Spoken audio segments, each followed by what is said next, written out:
Coucou tout le monde et bienvenue sur cette nouvelle vidéo. Je vous retrouve aujourd'hui pour faire un bilan de mon Book Trip Challenge. C'était un petit challenge lecture organisé sur les mois de février et mars par ma copine Olivia alias Living Books. Un challenge qui m'avait vachement inspiré puisque pour chaque catégorie j'avais mis plusieurs livres à chaque fois et vous allez le voir, ça a été presque un succès.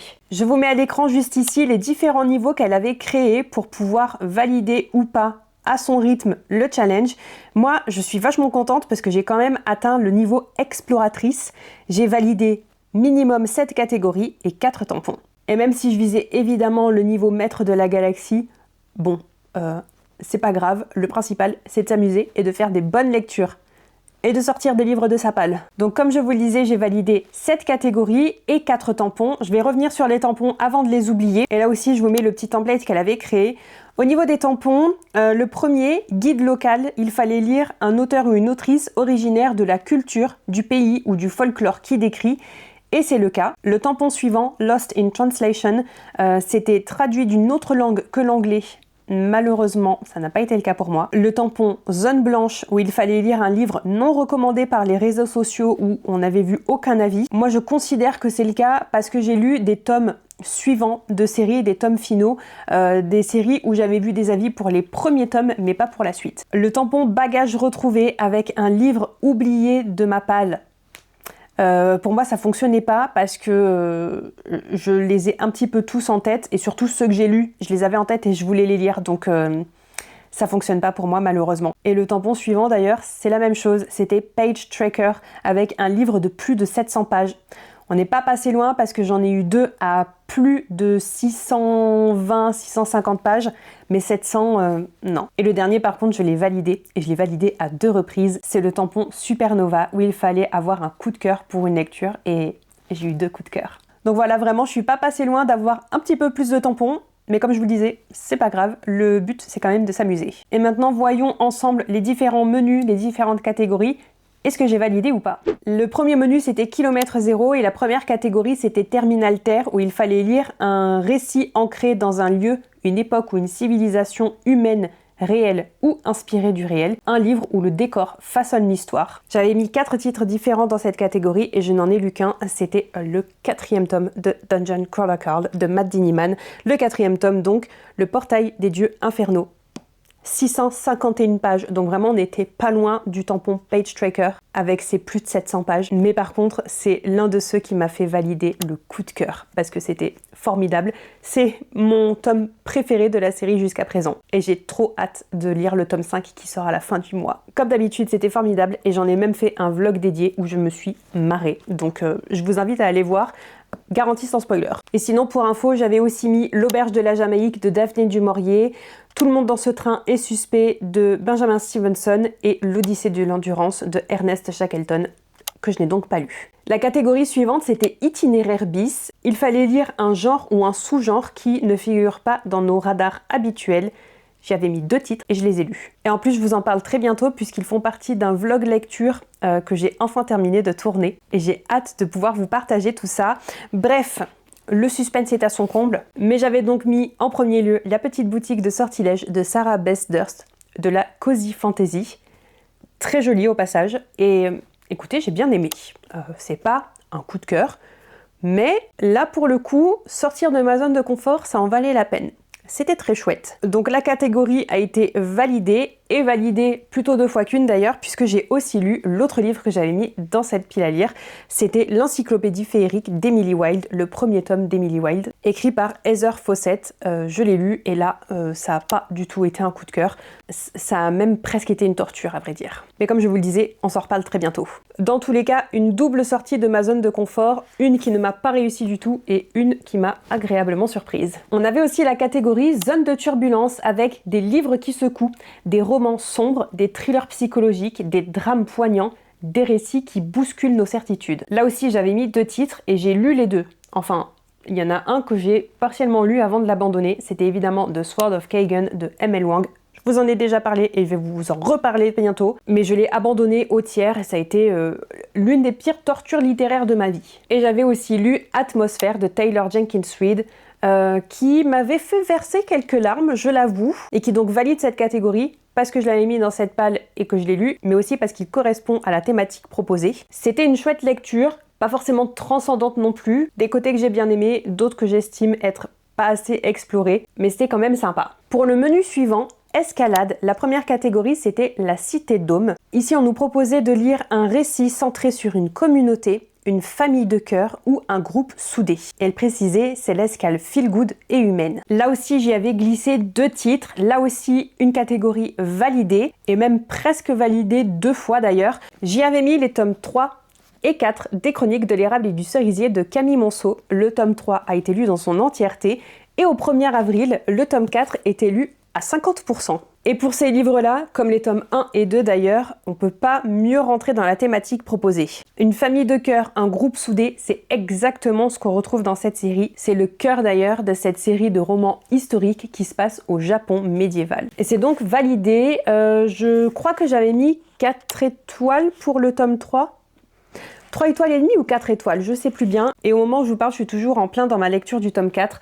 Je suis aux 2/3. Je le termine très bientôt. C'est d'ailleurs avec cette série-là, et notamment avec le tome 3, que j'ai validé le tampon Zone Blanche, celui où il fallait lire un livre dont on n'avait vu passer aucun avis sur les réseaux sociaux. La catégorie suivante, Exoplanète, il fallait lire un livre où il y a un world building très fort et différent de la Terre, un monde aux lois magiques ou physiques uniques, voire une réalité alternative. En premier lieu, j'avais mis Warbreaker de Brandon Sanderson. C'est toujours pas lu, évidemment. Par contre, j'ai quand même validé cette catégorie avec Arrow la 9e, le 2e tome du Tombeau scellé de Tamsin Muir, qui, vous vous en souvenez, a été une bonne bricasse d'incompréhension. J'ai toujours des nœuds au cerveau, mais ça ne me pose plus de problème. Et là aussi, un livre qui rentrait parfaitement dans cette catégorie, qui validait absolument la thématique proposée. Niveau world building, lois magiques et physiques complètement différentes de ce qu'on connaît, c'est carrément le cas puisqu'on y suit des nécromanciennes de l'espace. Et je valide même le côté réalité alternative puisque dans ce tome 2, le narrateur, Arrow, du coup la narratrice, elle est complètement folle et elle a énormément d'hallucinations, tant et si bien que nous, lecteurs, on sait plus ce qui est vrai et ce qui est faux. Vraiment, c'était le livre parfait pour cette catégorie. Et celui-ci, il faisait 619 pages, donc là aussi, on a frôlé le tampon Page Tracker avec ses plus de 700 pages. Je vous avoue que moi, là, dans mon ressenti, c'était même un bon millier de pages. On passe ensuite à la catégorie Planète Rouge. Là, il fallait lire un roman où on va retrouver une rupture ou un événement majeur où nos personnages doivent survivre et se reconstruire dans un monde ou un environnement hostile. Et il fallait parler de résilience humaine. Et ça a été le cas avec le tome 3 et le tome final des Cités divines de Robert Jackson Bennett avec La Cité des Miracles, qui a été une lecture un petit peu décevante parce que je m'attendais à frôler le coup de cœur.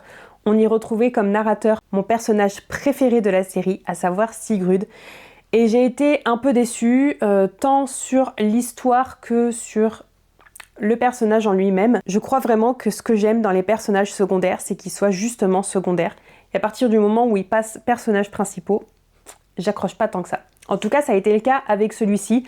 Je suis quand même très contente de l'avoir enfin sorti de ma pile à lire, de l'avoir lu, d'avoir terminé la série et d'avoir clôturé un petit peu tout ce qui a été ouvert depuis le tome 1. Et dans cette catégorie, j'avais aussi mis L'Empire de l'Aube, le tome 3 de l'Empire du Vampire de J. Christophe. Vous le savez, je l'ai pas encore lu, mais c'est possible que je le commence demain. En tout cas, au moment où cette vidéo sort, je l'ai commencé, c'est sûr. Si c'est pas fait, vous me tapez. Et enfin, le dernier menu, Nova. On y retrouvait donc la première catégorie, le tracé des étoiles. Il fallait lire un livre avec une carte ou une quête d'exploration, une intrigue où on suit une route, un trajet, une mission, une expédition ou une quête, tout simplement. Là, c'était une catégorie hyper facile pour moi à valider puisque je suis toujours dans la lecture commune de la série des Aventuriers de la mer de Robin Hobb. Et j'ai validé cette catégorie en lisant à la fois Brume et Tempête, le tome 3, sur le premier mois du challenge, et Prison d'eau et de bois, le tome 2, sur le deuxième mois du challenge. Alors, il n'y a pas de carte à proprement parler. Enfin, il y a une toute petite carte, comme ceci. Donc, en soi, ça valide quand même la catégorie. Mais c'est surtout pour le côté quête, le côté route et mission que je valide cette catégorie, puisque dans Les Aventuriers de la Mer, c'est une série roman choral si vous voulez. On va suivre plusieurs points de vue de plusieurs personnages et chacun a sa propre mission, sa propre quête qu'il s'est lui-même ou elle-même donnée. Des quêtes personnelles, des quêtes de vengeance ou des missions pour restaurer l'honneur familial, il y en a pour tous les goûts. Et en plus de ça, évidemment, une grosse partie se passe sur mer, donc on se déplace de port en port et il y a certaines aventures qui se passent sur la surface de l'eau et même parfois en dessous. Sinon, j'y avais aussi mis Les Vaisseaux d'Os, le premier tome de la trilogie de R.J. Barker. C'est pas encore lu malheureusement, mais ça ne saurait tarder. On arrive à la seule catégorie que je n'ai pas validée, c'était Premier Contact. Je suis hyper déçue parce que les 2 titres que j'avais mis dans cette catégorie me faisaient énormément envie. Et me font toujours énormément envie d'ailleurs. J'y avais glissé notamment The Compound de Aisling Rowell. J'ai pas d'excuses parce que je crève toujours d'envie de le lire. C'est écrit gros, ça m'intéresse et c'est en plus un roman science-fiction, dystopie, en plein apocalypse, puisqu'on va suivre des personnages qui sont ancrés dans une télé-réalité alors que le monde autour d'eux est en train de s'effondrer. Et en plus je crois qu'il y a des zombies. Ça me plaît les zombies, ça me plaît, mais voilà, c'est toujours pas lu. Et le deuxième que j'y avais mis, c'était le premier tome de la série du Bouffon de la Couronne de Thibault Lafargue. J'ai même pas mis la main sur le livre à proprement parler, donc je suis hyper déçue. Par contre, j'ai toujours très envie de le lire. Le tome 2 va sortir au mois d'août normalement. Et j'ai bien envie de pouvoir enfin lire le tome 1 pour pouvoir binger et lire le tome 2 si la série me plaît vraiment. Et très honnêtement, j'ai peu de doutes quant au fait que ça va me plaire. Et enfin, la dernière catégorie, c'était les Voies lactées. Il fallait lire un livre dont l'auteur ou l'autrice est issu d'une nationalité, d'une culture, d'une tradition ou d'une communauté qu'on n'a pas l'habitude de lire. Et c'est validé de mon côté puisque j'y avais mis Iron Widow de Ziran Jade Zhao, une autrice chinoise qui a grandi en Chine et clairement j'ai pas l'habitude de lire de la littérature chinoise. Donc je l'ai lu, ça a été une grosse relique de ma pile à lire, ça faisait bien 3 ans j'ai envie de dire qu'il était dans ma palle, mais j'estime que je valide pas le tampon qui est associé parce que je l'avais pas oublié, il était pas juste dans ma bibliothèque et je l'avais zappé, je le voyais tous les jours dans ma bibliothèque et tous les jours j'avais envie de le lire, donc j'estime que j'ai pas validé ce tampon. Par contre, j'ai quand même eu un coup de cœur avec celui-ci, donc j'ai doublé mon tampon Supernova. Là aussi, je vous en ai déjà parlé, vous savez que ça a été un coup de cœur phénoménal, et j'espère pouvoir mettre la main sur le tome 2 très bientôt. Sinon, j'y avais aussi mis The Possession of Alba Diaz d'Isabel Cañas, qui là est une autrice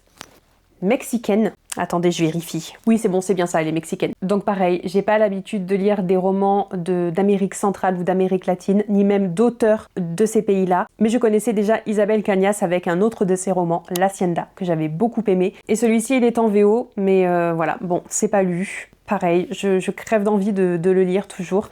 Comme la grande majorité, évidemment, des livres qui sont dans ma pile à lire, malheureusement. Une journée ne fait que 24 heures, je ne peux pas lire plus que ça, c'est pas possible. Et si jamais vous vous posez la question de pourquoi j'ai pas pu valider le tampon où il fallait lire un roman qui avait été écrit dans une autre langue que l'anglais, c'est parce que Isabel Cañas a beau être mexicaine, elle est aussi américaine et elle écrit en anglais. Et Ziran Jade Zhao, elle a beau être chinoise et être née en Chine, elle vit au Canada et elle a écrit en anglais. Je l'ai vérifié, ça a bien été traduit de l'anglais et pas du chinois. D'ailleurs, si vous allez voir sur ses réseaux sociaux, elle est aussi influenceuse littéraire, bookstagrammeuse, et elle s'exprime en anglais. Voilà donc pour toutes les catégories et surtout tous les livres qui m'ont permis de valider les catégories et les tampons. Quand même hyper satisfaite de moi. Comme je vous disais, on a frôlé le niveau supérieur, mais c'est pas grave. Et même s'il y a quand même pas mal de livres que j'ai pas pu lire et qui me font toujours envie, j'en ai quand même sorti plusieurs de ma pile à lire et je suis vraiment satisfaite. D'autant plus qu'il y a eu quand même de très belles lectures, de coups de cœur évidemment. J'ai avancé dans des séries et je me suis rendu compte une fois encore que les lectures populaires, moi, c'est à contre-courant et j'aime pas ça. Coucou The Sword of Kagan et coucou Emily Wilde. Mais j'ai quand même validé le challenge à 89%, ce qui n'est pas rien. Je suis très contente de moi et j'espère que si vous avez suivi ce challenge, qu'il vous a fait plaisir aussi, que vous avez fait de bonnes lectures et j'espère même que vous avez eu quelques petits coups de cœur. Dans tous les cas, Liv, j'espère que tu vas relancer le challenge en 2027. En tout cas, tu peux compter sur moi. N'hésitez pas à me dire dans les commentaires si vous avez suivi ce challenge, quels sont les livres que vous avez lus et surtout, balancez vos coups de cœur. Quant à nous, on se retrouve comme d'habitude le mercredi à 10h et le samedi à 10h aussi. Et je vous dis bye bye!